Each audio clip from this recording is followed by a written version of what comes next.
ইউনুস পারবে একটা জিনিস, কয় টাকা উনি লোন দিলে কয় টাকা ওনার বেনিফিট আইবে এটা ইউনুস সুন্দর করে পারবে। শুনেন, ইউনুস রাজনৈতিক ব্যক্তিত্ব না, ওনারে সবাই আপনার সাপোর্ট করবেন। কোথায় এরকম উন্নয়নমূলক কর্মকাণ্ড করছে? একমাত্র আওয়ামী সরকারই পারে। বাংলাদেশ আওয়ামী লীগ ঐতিহ্যবাহী সংগঠন।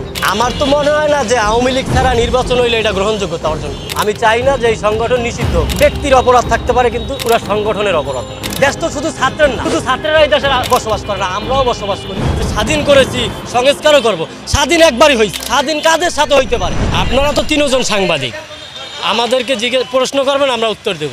আমি আপনাদেরকে প্রশ্ন করতে চাই, বৈষম্য বিরোধী যে আন্দোলন হলো, ছাত্র আন্দোলন, আদৌ কি বৈষম্য দূর হয়েছে? আমি তো দেখি প্রত্যেকটা সেক্টরে, প্রত্যেকটা ক্ষেত্রে এখনো সেই আগের থেকে আরও বেশি বৈষম্য চলছে। আমরা জাতি হিসেবে খুবই খারাপ। আমাদের মতো এত অসভ্য জাতি আমি মনে হয় না যে বহির্বিশ্বে এরকম অসভ্য জাতি আছে। এটা হইলো আমাদের জাতীয়, এটা একটা জাতিগত একটা আমাদের সমস্যা আছে। এটা আগে নিরসন করতে হইব। যার যার স্থান থেকে তার ভালো হইতে হইব। আর বর্তমান সরকার এগুলো ম্যান্ডেট করতে পারতেছে না। আর উনি রাজনৈতিক কোনো ব্যক্তিত্ব না, ওনারা দেওয়া সম্ভব না। এখানে প্রয়োজন, খুবই জরুরি প্রয়োজন রাজনৈতিক ব্যক্তিত্বের।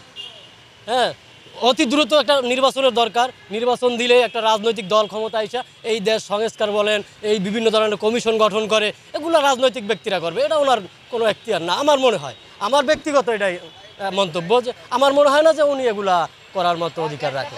তারপর উনি হাত দিয়েছে, আমরা সাধুবাদ জানাই। কিন্তু উনি যে লম্বা একটা সময় নিতেছে, 2025 সালের ডিসেম্বর নাগাদ, আবার 26 সালের জুলাই নাগাদ বা জুন নাগাদ, এরকম হইলে তো চলবে না। উনি কি ছাত্র আন্ডারে চলবে, না উনি ওনার নিজস্ব গতিতে চলবে? একটা দেশের সরকার, রাষ্ট্রপ্রধান কি ওনার দায়িত্বে চলবে, না আমার দায়িত্বে চলবে? আমার কথায় চলবে না ওনার কথায় চলবে? ওনার তো একটা চিন্তাধারা আছে, দেশ নিয়ে তো একটা ভাবার দরকার আছে, দেশের মানুষ নিয়ে ভাবার দরকার আছে। শুধু ছাত্রদের কথায় চললে তো হবে না। আপনারে আমারে সর্বক্ষেত্রে সবাইকে নিয়ে চলতে হবে। তো দেশ তো শুধু ছাত্রের না, শুধু ছাত্রেরা এই দেশে বসবাস করে না, আমরাও বসবাস করি। ছাত্ররা কারা? ছাত্ররা আমাদের সন্তান, আমাদের ভাই, আমাদের ভাতিজা, এরাই তো ছাত্ররা। এই কথা যদি ন্যূনতম কারো লজ্জাবোধ থাকে, এরকম কথা বলবে না যে স্বাধীন করেছি, সংস্কারও করবে। যে বিভিন্ন গ্রাফিতি লেখছে, অনেক গ্রাফিতি আমি সাধুবাদ জানাই, কিন্তু এরকম গ্রাফিতি আমি সাধুবাদ জানাই না যারা লেখছে যে স্বাধীন করেছি, সংস্কারও করব।